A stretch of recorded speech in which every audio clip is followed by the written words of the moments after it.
ដល់យើងទៅរៀនជាមួយនឹងបងជូទាំងអស់គ្នា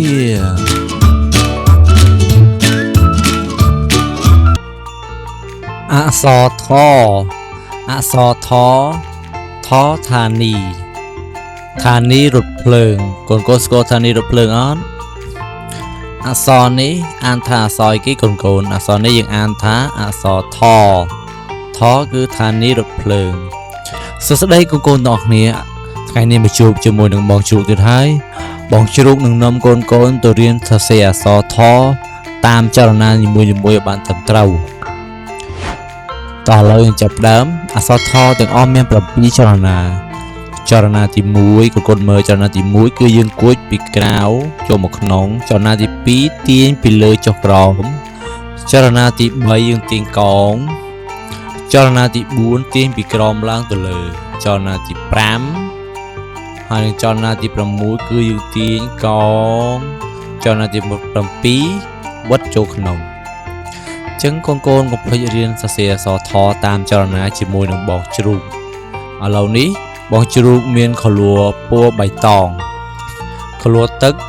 កូនត្រូវមានខលួទឹកហើយនឹងជក់ឬក៏កូនអាចប្រើខលួទៀនក៏បានដែរចលនាទី1ចលនាទី2កូនមើលតាមចលនាបើត្រឹមត្រូវចលនាទី3ចលនាទី4ចលនាទី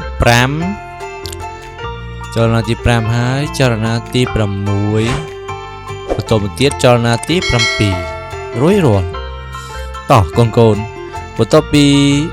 ចលនាទី1ដល់ចលនាទី7ឥឡូវយើងផាត់អក្សរថទាំងអស់គ្នាគឺយើងផាត់ពណ៌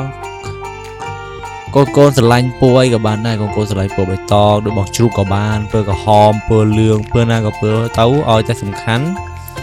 យើងស្រឡាញ់ចូលចិត្តតោះកូនមើលទាំងអស់គ្នាបងជ្រូកផាត់ដល់ចលនាទី3ហើយបន្តមកទៀតបងជ្រូកផាត់ចូលដល់ចលនាទី4ចលនាទី4ហើយទីម៉ាំងកូនទី1ទី2ទី3ទី4រួចគឺចលនា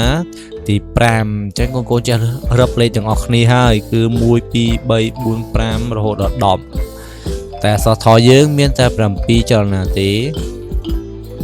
យើងចូលដល់ចលនាទី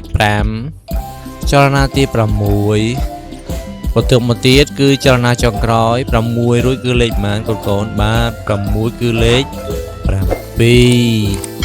ញ្ចឹងកូនបងជ្រូកផាត់ហើយអស់ហើយអញ្ចឹងអក្សរថយើងគឺបានផាត់ពណ៌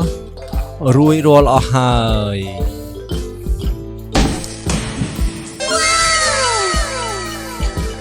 បន្ទាប់ពីផាត់ផលួរួចរាល់អស់ហើយកូនត្រូវមានដីឥដ្ឋអញ្ចឹងកូនត្រូវត្រៀមដីឥដ្ឋ